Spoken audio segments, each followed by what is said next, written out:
বলছেন বাবা?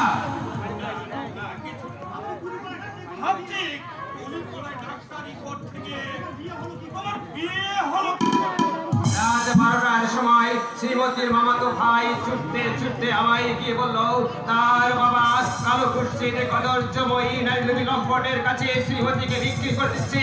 এ কথা শুনে আমি স্থির থাকতে পারিনি বাবা, সঙ্গে সঙ্গে চলে গিয়েছিলাম দুর্ঘটনার হাত থেকে শ্রীমতীকে রক্ষা করতে।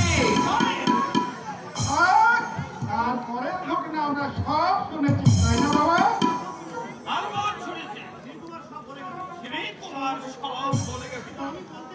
কিন্তু আমি বলতে চাই এই বাড়ির বড় ছেলের বিয়েতে বাজনা বাজলো না কেন?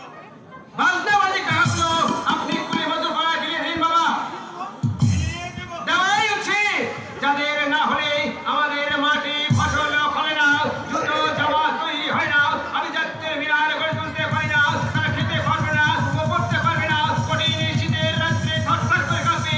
আর সেই হতভাগাদের অসহায়তার সুযোগ নিয়ে আমরা বিয়ে ভোজনে ফুর্তির পড়া শুরু দেবো। এরা এ অন্যায়, এ পাপ, এ অধর্ম, এই অধর্মকে প্রশ্রয় দেওয়া মানুষের উচিত নয় বাবা, মানুষের উচিত নয়। আলবাদ উচিত নয়, কিন্তু আমি জানতে চাই বৌমাকে তুমি গহনা পরে আনলে না কেন? আপনারাই তো আমার গয়না বাবা, সোনার গয়না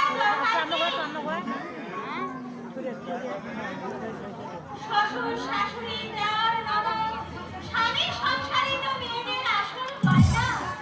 আপনি আমাকে আশীর্বাদ আমি যেন সুখে শান্তিতে এই সংসারে ওরে তুই কাঁদবে, এটা কি বাবা?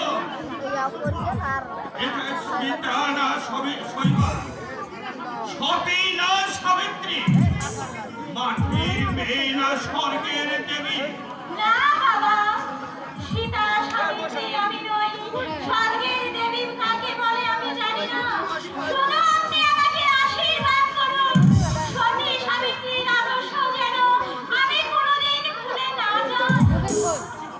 আশীর্বাদ করছি মা, তোমরা সুখী হও, সুখে দুঃখ হাসি কান্না মান অভিমানকে একে সূত্রে গেঁথে বংশের মধ্যে পাড়ি দাও।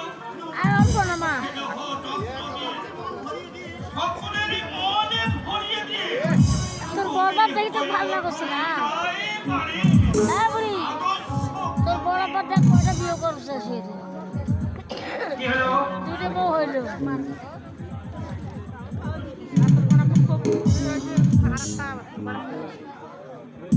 দেখো কি করে দেখি কে চিৎকার করলো? তাই তো দাদা, সতীন এবার আইসছে। কি হয়েছে কামনা, কি হয়েছে?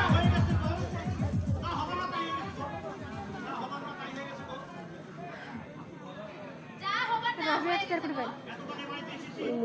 এতদিনে বাড়িতে এসেছি, এমন অঘটন কখনো হতে দেখিনি। কি করবো? কি অঘটন ভাইয়া বের কর। ঘটেছে বৌমা? তুমি বের করো। এই অমনি করে চিৎকার করছো? মা! বাবা! দাঁড়া, কেন বৌমা? কেন তোমার শাশুড়ি অমন করে চিৎকার করছো? বউ দেখার জন্য মা একা একা নিচে নামতে গিয়ে সিঁড়ির উপর মাথা ঘুরে পড়ে গেছে। ভিডিও হয়েছে। মাথা ফেটে চৌচি বৌমা! রক্তে নদী বইছে। বৌমা! মা হয়তো আর বাঁচবে না। মা, না, না, এ হতে পারে না। মা এভাবে আমাদেরকে ছেড়ে চলে যেতে পারে না। না, না, আমি তাকে কিছুতেই চলে দেবো না। ভরতোষ, আমি মায়ের প্রাথমিক চিকিৎসার ব্যবস্থা করছি।